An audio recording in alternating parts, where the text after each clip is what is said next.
Buenas tardes, Íñigo, bienvenido a la Diáspora Venezolana Habla. Hola, buenas tardes. Por fin hemos conseguido conectarnos y pido disculpas por las dificultades de conexión, pero no me había pasado nunca. Al final con el móvil parece que funciona, o sea que vamos a tirar millas, como dicen los chavales, a ver cuánto me dura la batería. Así es. Bueno, primero que nada queremos decirle a nuestros invitados, a quienes nos ven y a quienes nos van a escuchar una vez que salga este podcast, que Íñigo Ochoa es un psicólogo clínico, pero también es doctor en psicología y ha sido uno de los speakers en TEDx Victoria Gasteiz cuando empezó precisamente esta pandemia, este virus, huésped que llegó para algunos de la nada, llegó como para quedarse en nuestras vidas. Bueno, Íñigo, lo primero, darte las gracias por hacer un hueco en esa apretada agenda, porque sabemos que luego tienes pacientes y que escribes y que lees y que eres activo en las redes en el ámbito de la psicología. Pero la primera pregunta que me han hecho muchas personas que están en este directo es ¿cómo ha afectado a nuestra psique el hecho de que haya llegado una enfermedad que en principio no parecía tan potente, tan mortal, pero que nos llevó a confinarnos totalmente? No sabía ni por dónde empezar, sobre todo porque, por desgracia, lo que nos pasa en el siglo XXI es que nos hemos convertido en una civilización científica. Por lo tanto, solo lo evidente, lo manifiesto, lo que podemos ver y la salud física es lo importante. Entonces, todo lo psíquico, todo lo emocional, lo intuitivo, lo relacional va a un segundo plano. Y, de hecho, la mayor parte de las autoridades lo obvian y lo dejan en un segundo plano. Y luego son las consecuencias a medio plazo en donde se manifiesta realmente todos estos daños. Así es. En niños, en adolescentes, en las relaciones familiares. Creo que este virus quizás no es tan potente a nivel mortal en todo el estrato social, ¿vale? Por eso la gente lo compara con una gripe, con tal.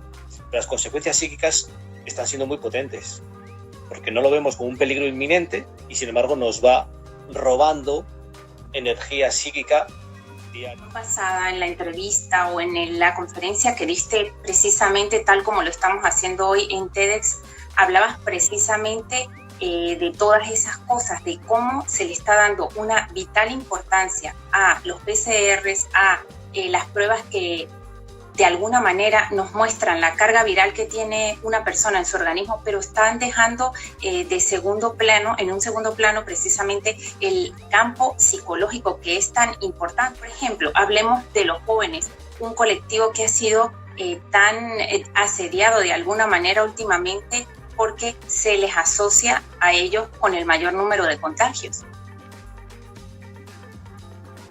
¿Cómo en tu experiencia, en tantos pacientes que tendrás jóvenes también, cómo interpreta el joven, el adolescente, este confinamiento, esto que le está pasando, esto que es tan diferente para él en plena adolescencia? Hombre, yo creo que hay dos cosas, ¿no? Uno, lo que ha sido el confinamiento, que yo creo que el confinamiento generalmente, y igual aquí los psicólogos también y las psicólogas tenemos el error de hacer generalizaciones, ¿no? Y decimos la adolescencia, claro, depende muchísimo del tipo de adolescente y del tipo de familia en el que se encuentre y cómo se gestiona eso, ¿no? Es cierto que un confinamiento para un adolescente no es lo más sano, porque el adolescente, cuando llega a la adolescencia, como digo yo, el adolescente sano es el adolescente que da problemas. El adolescente que da problemas es el que está haciendo su trabajo bien, está luchando con la autoridad, con sus padres, para diferenciarse de ellos y buscar identidad en lo social, en su grupo, fuera de casa. Al estar confinados, no tiene forma de buscar esa identidad. Se puede pelear con la autoridad que son sus padres, pero no tiene dónde compensar esa identificación. Por lo tanto, puede aparecer el modo de culpa, como ha habido en muchos casos, o el modo de mayor distanciamiento todavía de sus relaciones familiares, pero con un vacío en donde al final la única red que había era la online. Y el problema de lo online es que puedes ser cualquier persona. Así. En la calle tienes que ser tú. En la calle está tu humor, tus chistes, tu respuesta analógica corporal, pero online puedes ser muchas personas y puedes contar muchas cosas. Se genera un pseudo yo o diferentes yos que tienen éxito Y eso para los chavales es horrible, porque tiene éxito la imagen que dan de ellos, pero no ellos.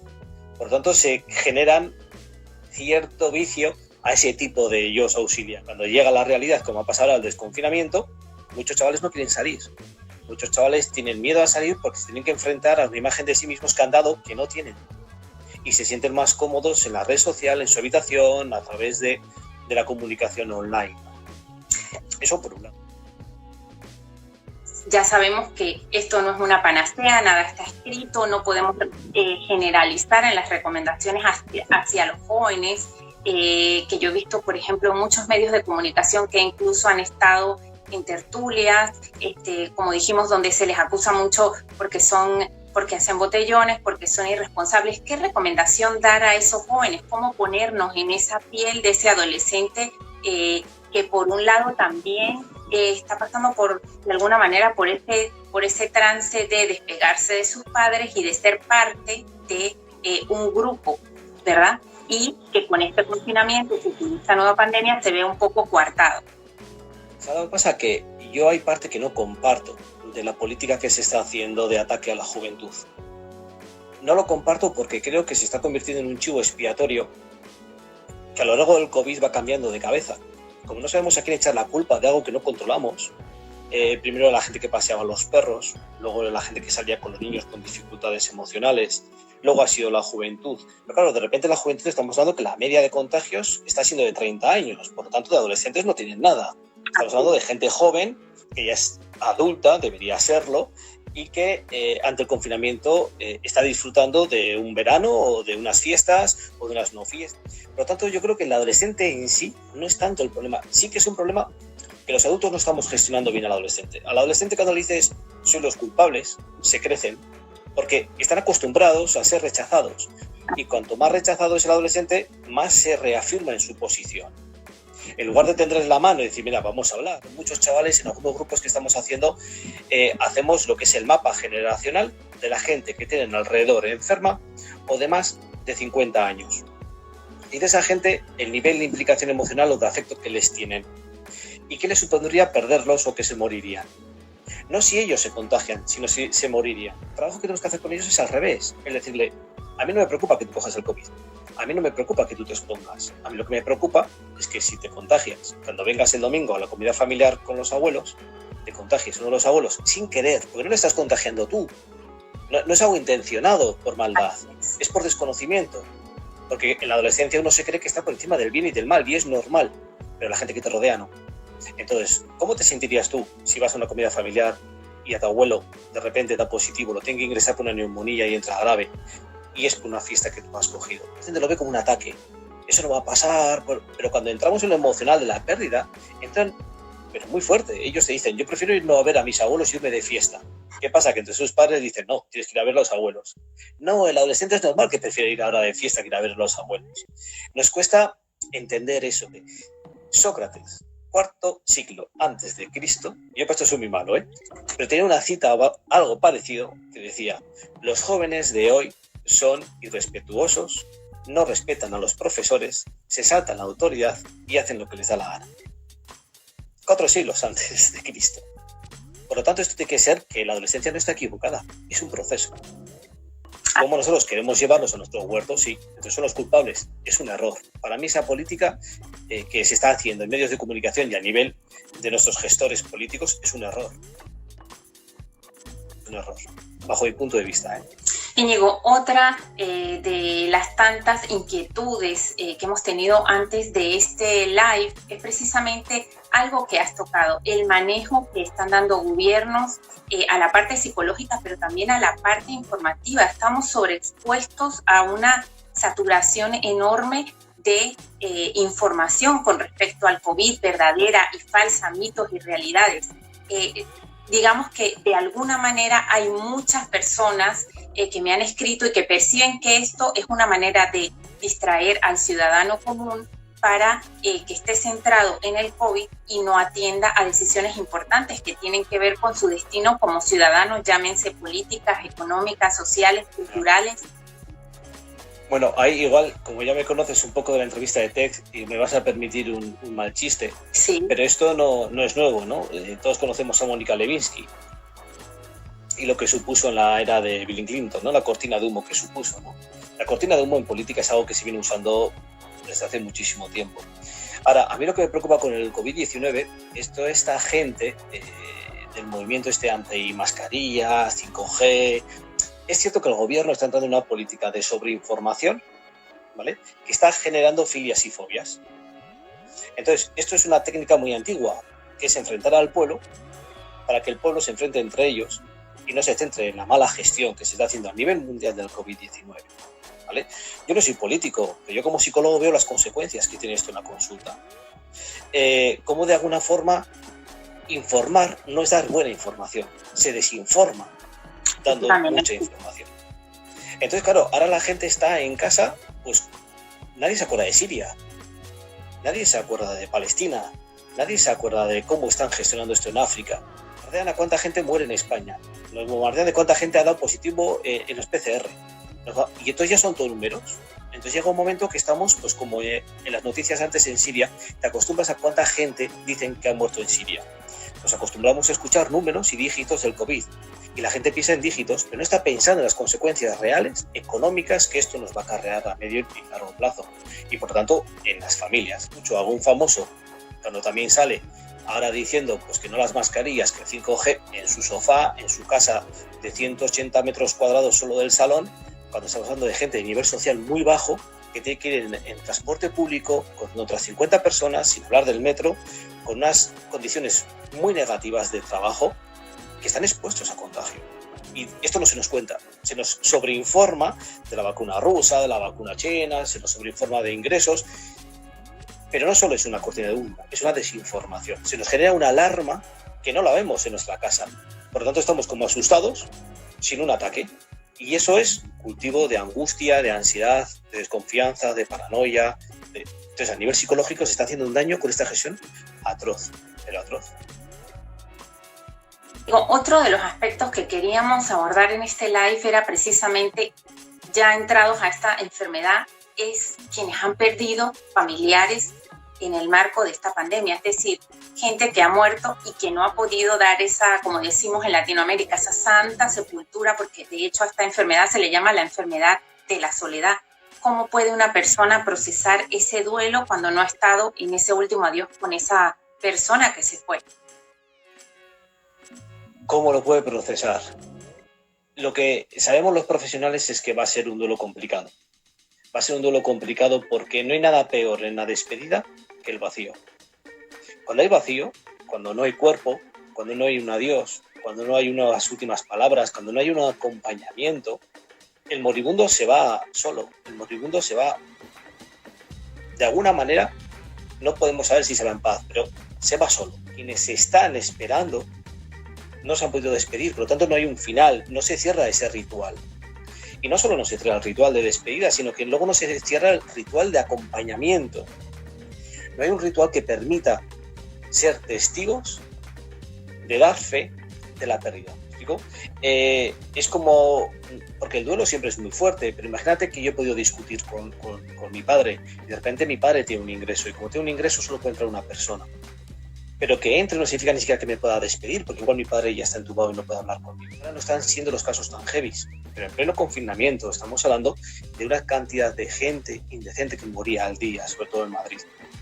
Cuando hablábamos con algunas profesionales del servicio que dirigimos de atención psicológica, alguna de las médicos nos decía que en una noche podía perder 40 personas y que esas 40 personas morían solas, ahogadas en sus propias flemas, sin poder hablar con ningún familiar. Algunos de los profesionales que hay son los grandes olvidados.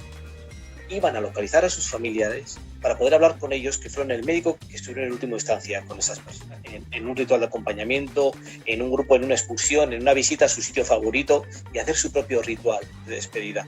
Porque es que si no, se queda eso pendiente, se queda en vacío. Y el vacío ya sabemos lo que genera. Pensamientos intrusivos, culpa, etc. Precisamente también acabas de mencionar algo que hemos, de alguna manera, en Facebook hemos intercambiado opiniones muy breves acerca del poder que tienen los rituales, y ambos hemos leído al filósofo surcoreano Yul Chung Han, que precisamente acaba de escribir un libro acerca de la pérdida de esto. Son tan importantes para ayudarnos, digamos, a equilibrar esa nueva realidad que tenemos en esta época que tenemos de pandemia, de COVID-19, los rituales. Claro, es que los rituales nos dan identidad al ser humano. Somos una especie social, somos mamíferos, no somos nadie sin lo que nos rodea. La teoría del apego, aquí Bowlby dio un giro terrorífico a lo que son las relaciones afectivas, ¿no? Y de cómo hemos visto los descubrimientos que un chimpancé asustado prefiere una madre cálida que una madre que le dé de comer. Sabemos que los rituales nos dan identidad. Por eso está pasando las no fiestas famosas, ¿no? Por eso los jóvenes están saliendo en grupo. Son sus rituales. Nosotros tenemos rituales de comidas familiares, tenemos rituales del vermú antes de comer, tenemos rituales de juntarnos los domingos, pero los jóvenes también tienen sus rituales, y sus rituales es la plaza, sus pipas, o juntarse para estar con el Instagram sin hablarse entre ellos, y se están hablando por el Instagram. Necesitamos esos rituales y los estamos perdiendo. Y los que hay no se le está dando la importancia como ritual, sino que se descalifica. Parece que el ritual importante es ir a misa los domingos, el ritual importante antes era hacer la mili en el ejército, el ritual... No. Tenemos que generar nuevos rituales que estamos perdiendo. Las comidas familiares, los encuentros con amigos, los regalos de cumpleaños, son rituales, nuevos rituales. El COVID ha creado rituales de llamadas multifamiliares con las redes sociales, ¿no? Entonces, de repente, yo la primera vez que he visto esto ha pasado conmigo, ¿no? De conectarme, mis amigos estamos todos repartidos. Y de repente generar una videollamada con los 5 amigos que nunca habíamos estado conectados por la red social, ¿no? Y de repente los 5 a la vez una videollamada. Eso es un ritual, ¿no? El tomar el aperitivo a través de la videollamada. Ajá, tenemos que generar rituales que nos den identidad, ¿sabes? Porque esa videollamada es de amigos. Eso es ritual. Sentimiento de pertenencia, ¿vale? Sentimiento de que soy parte de algo. Y el ritual me hace ser parte de algo junto a otra gente que da fe de eso. Y ahí tenemos que aprender mucho de los chavales, de los jóvenes, porque son expertos en rituales, lo que pasa es que no lo llaman así. Así es, así es.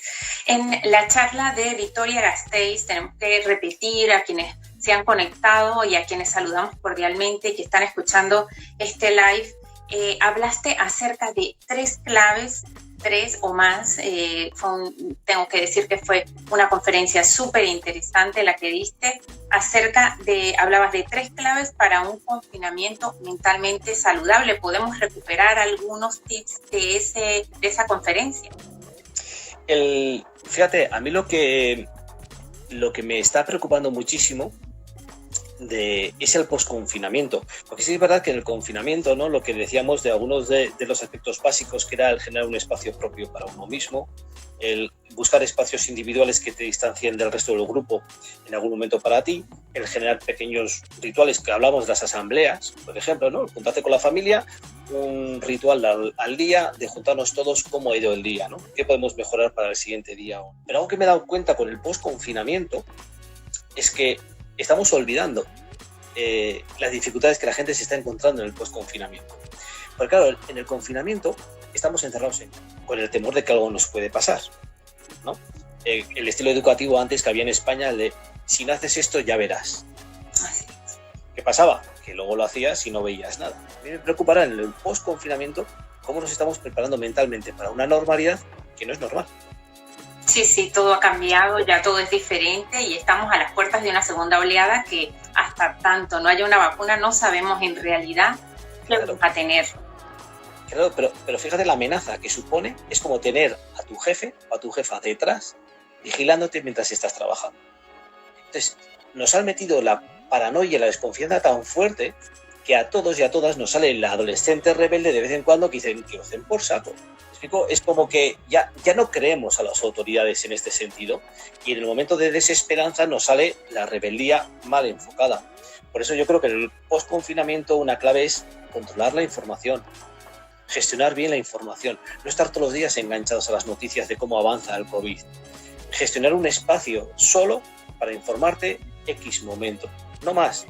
procurar evitar las conversaciones y los monólogos respecto al COVID-19, porque tu vida es más que el COVID-19.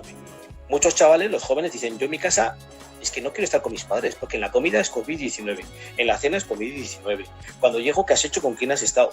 No quiero saber más del COVID-19. Entonces, tenemos que dejarlo en un segundo plano. No le podemos dar tanta importancia al COVID-19 en nuestro día a día, porque hablamos del confinamiento, pero el post-confinamiento está trayendo, creo, una mala gestión terrorífica. Los niños van a ir al cole, ¿cómo que la semana que viene? Y los padres dicen, ¿cómo nos enfrentamos a esto? ¿No? Es decir, ¿qué claves nos dan para manejar esto? Tú llévalos y ya veremos. Si no, a la semana para casa. ¿Cómo que la semana para casa? Se está viendo un abandono, yo creo que atroz. Nos está llegando mucha ley, mucha norma, pero pocas habilidades para poder manejar esto en las familias. Así es. Muy pocas habilidades. Siendo tú psicólogo clínico y doctor en psicología, ¿qué peso crees que está teniendo este profesional en la sociedad? Porque también hablamos mucho de los equipos médicos, pero poco se escucha de toda esa ayuda que han ofrecido los psicólogos a través de diferentes servicios de atención, como por ejemplo ha tenido el gobierno vasco, y cada gobierno o cada comunidad autónoma ha habilitado servicios para atender precisamente los duelos, esta nueva realidad, cómo procesamos toda esta información que nos satura día a día. Hombre, yo creo que ha llegado tarde, pero en algunos sitios ha llegado. Por ejemplo, a mí me consta que el gobierno vasco tiene incluso varios servicios de varios proyectos que ha sacado, por ejemplo, para los enfermos para los enfermos mentales graves, ¿no? Que han sido los grandes olvidados. Ten en cuenta que un enfermo mental grave necesitaba un trabajo casi diario, semanal. Estaban los centros de salud cerrados, no estaban siendo tratados por nadie. Entonces el desconfinamiento yo creo que hay en algunas comunidades autónomas, a mí me consta que el gobierno vasco lo ha hecho, ha creado unos servicios para atender a esta población. ¿Por qué? Porque los propios profesionales que están contratados en la salud pública han tenido que empezar a centrarse en sus propios compañeros y compañeras. Ten en cuenta que nadie está hablando del post-traumatismo. Es decir, muchas enfermeras o enfermeros y médicos que se están recuperando de la experiencia traumática que han vivido durante el confinamiento, según se están recuperando, está llegando no la segunda ola de gravedad, pero sí de incertidumbre y de no tomarse en serio las medidas de sanidad, que les está llegando un montón de gente a sus centros. Entonces, no les estamos dando tiempo a recuperarse de la experiencia traumática, que en general está muy abandonada. O sea, yo no veo profesionales de la salud mental en los medios de comunicación, no veo en las tertulias un psicólogo, un psicoterapeuta con dos dedos de frente, que no genere alarmismo, pero habla de las cosas que la gente necesita. Creo que estamos en la fast psychotherapy también, ¿no? En consejos rápidos y venga, apechuga con esto, sé feliz, abrázate a ti mismo, habla con tu hijo. Ya, no, esto en el día a día no funciona. No voy a llegar a final de mes, estoy en ERTE, mi hijo no sé si va a ir al colegio, tengo que comprar un ordenador porque va a ser online, tengo que pagar libros, ¿de dónde saco todo esto? La clase media o baja está siendo abandonada, bajo mi punto de vista, en todo este trabajo también del enfoque de lo psicológico, yo creo. Y hablando ahora precisamente que se han conectado venezolanos, este programa se llama La Diáspora Venezolana Habla, pero está abierto a que cualquier latino, cualquier vasco, cualquier español o cualquier ciudadano del mundo, ¿qué consejos, por ejemplo, pudieras dar a esa persona que tiene, digamos, dos frentes abiertos? Por un lado, hablemos, por ejemplo, de los venezolanos. Por un lado, tienen el frente abierto de haber dejado su país, en muchos de los casos, huyendo, y llegan aquí, y ha pasado en más de una nacionalidad latinoamericana, llegan aquí, se encuentran con el COVID, no tienen papeles, huyen de su país y llegan aquí y están como en un vacío porque están ante una pandemia mundial. ¿Y qué te puedo decir yo a eso? Eso es cuando decimos aquí que a perro flaco todos son pulgas. Estamos hablando de una situación traumática. O sea, yo creo que tener que dejar, hablamos de rituales, hablamos de identidad, tener que dejar tu país por tener que sobrevivir, abandonar a gente que quieres, abandonar tu tierra para poder sobrevivir, es intentar ganar perdiendo seguro. Pero es una inversión, es como un riesgo. Y en esa inversión, según llegas, está cerrado. Como la gente que viene en patera, el país te cierra las puertas o te las abre de una forma falsa, te las abre sin papeles para que soluciones su papeleta, que son los trabajos basura, los trabajos que nadie quiere, le facilitas la clase baja, pero no reconoces nada. Y encima, con riesgo de enfermar o con miedo a que enferme tu familia a quien no puedes ayudar en la distancia. O sea, estamos hablando de una situación politraumática. Estamos hablando de una situación en donde o buscas un grupo de cobijo, de seguridad, de identidad, o sobrevivir solo es morir. Es morir porque emocionalmente al final te vas a hacer tan duro que nada te va a afectar. Pero es falso, porque lo bueno tampoco te va a afectar. Íñigo, es importante ser resiliente no solo como inmigrante, sino en esta segunda oleada de COVID a la que nos enfrentamos, a la que no estamos preparados, no tenemos herramientas. Nos hemos dado cuenta, yo creo que uno de los grandes hallazgos ha sido que nos hemos dado cuenta que no tenemos herramientas emocionales para muchas cosas. Sí, pero claro, ten en cuenta que cuando nosotros hablamos también de resiliencia, está como muy de moda, ¿no? La resiliencia. Pero lo más difícil es el tercer punto de la resiliencia. La resiliencia es una capacidad personal que podemos tener, ¿no? Hay gente que se ha visto que tiene más capacidad de recuperación a un trauma. Gente que tiene esa capacidad de sobrevivir a situaciones adversas. El segundo punto de la resiliencia es que tengas a alguien que crea en ti, que vea eso, que tú tienes, que igual tú no lo ves, ¿no? El agente de resiliencia que llamamos, ¿no? Alguien que es capaz de decir, joder, tú lo estás haciendo bien. Necesitamos un otro que nos valide, ¿vale? Y a partir de ahí nos empoderamos. Pero falta el tercer punto, es dar sentido al trauma. Y esto es muy difícil. Quiero decir, si tú no le das sentido al proyecto migratorio, si no le das sentido a que has dejado a tus hijos en tu país con tu madre creyendo que tú aquí vas a poder ganar dinero para luego poder traerles y darles una mejor vida, si tú no le das sentido a todo eso y lo ves como algo persecutorio, no vas a poder hacer o ser resiliente, vas a ser sobreviviente. Y el que sobrevive lo paga, porque el que sobrevive como puede, vive por encima para no morir, pero no es resiliente. No saca el máximo potencial a esas decisiones y se carga con un montón de peso para sobrevivir. Y el ejemplo de María Callas era grandioso, ¿no? La mujer sobrevivió, pero tenía casi todo para la resiliencia. Pero faltó el último punto, el dar sentido a su trauma, y así sobrevivió. Entonces tenemos mucha gente superviviente, pero no puede ser resiliente porque la rabia, pues bueno, pasa con el COVID-19, toda esta gente que sale hablando mal de uno o de otro, que se chiva del vecino, que es gente que necesita ver el mal en los demás para sentirse vivo. Y eso es estar muerto. A modo de cerrar un poco esta entrevista, quisiera hacerte dos últimas preguntas y una de ellas es, ¿recomendarías entonces, dado todo lo que hemos hablado, es recomendable asistir a alguna sesión con un psicoterapeuta, con un psicólogo, con un especialista en salud mental, digamos, para sobrellevar todo esto que se nos ha venido encima y que nos sobrepasa? Lo que pasa es que esto a veces tiro piedras en contra de mi propia profesión. Quiero decir, a veces lo psicologizamos todo, ¿no? Y nuestros padres, nuestras madres, nuestras abuelas no tenían los recursos psicológicos profesionales que tenemos a día de hoy. Y estamos hablando que, por ejemplo, en España han sobrevivido una dictadura, sobrevivió una guerra civil. Yo no creo que siempre sea necesario tener que ir al psicólogo o a la psicóloga o ponerte en manos de un profesional. Lo difícil es detectar cuando tú crees que te está fallando tu autogestión. Cuando crees que ya... yo siempre suelo decir, cuando estás demasiado centrado en algo negativo, has perdido la gestión de tu propia capacidad. No estás en ti. No es que el gobierno, no es que mi jefe, no es que mi familia. Si estás demasiado en la queja, en el malestar, en que alguien está haciendo algo, necesitas ayuda. Es una ayuda que yo creo que la gente cree que una psicoterapia es para gente loca, para gente enferma. A día de hoy, si hablo que en el momento que ya ves todo borroso, que estás ya con la nube, como digo yo, del indio encima, lloviéndote solo a ti, y que todo está mal, algo pasa para que todo esté mal. No es que tu enfoque siempre sea el bueno. Entonces yo creo que hay un asesoramiento, un punto de vista, esa luz emocional.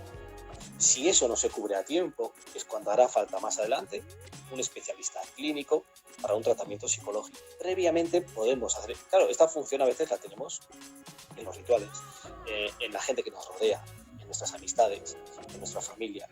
Pero si eso nos falla, necesitaremos a alguien desde fuera que nos acompañe en ese proceso. Y escuchar otras voces que no son la nuestra, porque eso empobrece, yo creo. Y Así es, bueno, yo a modo de cerrar esta entrevista quiero invitarles a los que nos están viendo a que te sigan por Facebook, porque realmente cuelgas cosas súper interesantes, como Íñigo Ochoa de Alda. También pondré por mis redes sociales su perfil de Instagram para que lo sigan. No me queda más que agradecerte este tiempo, de verdad súper enriquecedor. También quisiera, sé que atiendes, que tienes tus propias consultas, que tú mismo invitaras al que estuviera, al que quisiera consultar algo contigo, lo pudiera hacer. Sí, además nosotros, por ejemplo, tenemos un servicio en San Sebastián, tenemos un servicio de atención gratuita a cambio porque lo que trabajamos es con un proyecto con la universidad de atención de alguna forma para luego poder aprender más en los casos, y tenemos también hasta un servicio, yo digo, gratuito para gente que tiene situaciones de dificultades económicas a cambio de participar en el proyecto de investigación, o sea, como muchas cosas activos, ¿no? Entonces a mí, si me escriben por privado, yo a la medida de lo que pueda responderé a la gente que me pida. Yo siempre suelo decir que hay que tener un poco de paciencia conmigo, que esto también de ser padre, como digo yo, de familia numerosa tiene lo suyo, pero siempre procuramos estar cerca de la gente y yo creo que es donde tenemos que invertir. El consejo que me gustaría mandaros, que es, yo siempre digo que soy malísimo para los consejos, ¿no? Pero algo que a mí me nace tener que decir a toda la gente que me escuche en España, Latinoamérica, donde sea, es que no pierdan los rituales, que no pierdan los lazos de la familia. Y la familia no solo es de donde uno viene, la familia es lo que uno construye. La familia es como un árbol, tú tienes las raíces, que es de donde vienes. Y a veces de donde venimos no es bueno. A veces no todo el mundo tiene una familia que le ha dado cariño, sabemos historias de malos tratos, de abuso. La familia se construye, el tronco va hacia arriba y uno genera ramas. Y ahí está lo que uno elige que sea su familia. Pueden ser sus amigos, pueden ser hijos, pero es la elección que uno hace y eso también es familia. La familia no solo es de sangre. Necesitamos gente que nos valide, que esté junto a nosotros. Necesitamos mantener esos rituales y eso es lo que nos da fuerza. La pelea contra el gobierno, el COVID-19... pierde fuerza si estamos en un núcleo fuerte. O sea que yo recomiendo que, y si no, generar rituales nuevos. Sentimiento de pertenencia. Bueno, Íñigo. Eso es me apetecía compartirlo. Muy bien, excelente consejo. No nos queda más nada que agradecerte. Este podcast también va a estar disponible como un podcast a través de Donostia Cultura y Ratia. Y bueno, las puertas de esa radio quedan abiertas para todos y especialmente para ti por este excelente live que hemos tenido, por las dudas que has despejado. Y bueno, desde aquí, desde mi trinchera personal, como digo a quienes ven, te mando un abrazo muy fuerte y espero que nos veamos muy pronto. Nada, te deseo lo mejor y sigue haciendo este trabajo de mandar mensajes a toda la población, que es lo que nos hace falta. Que llegue a toda esta gente que está en sus casas y la gente que no vive en sus grandes mansiones de piscina, gimnasio y 400 metros cuadrados para mandar consejos que no van para nada. O sea, que enhorabuena por tu curro y adelante. Y por el curro también. Bueno, hasta la próxima y muchísimas gracias. Agur. Chao. Adiós a todos, agur.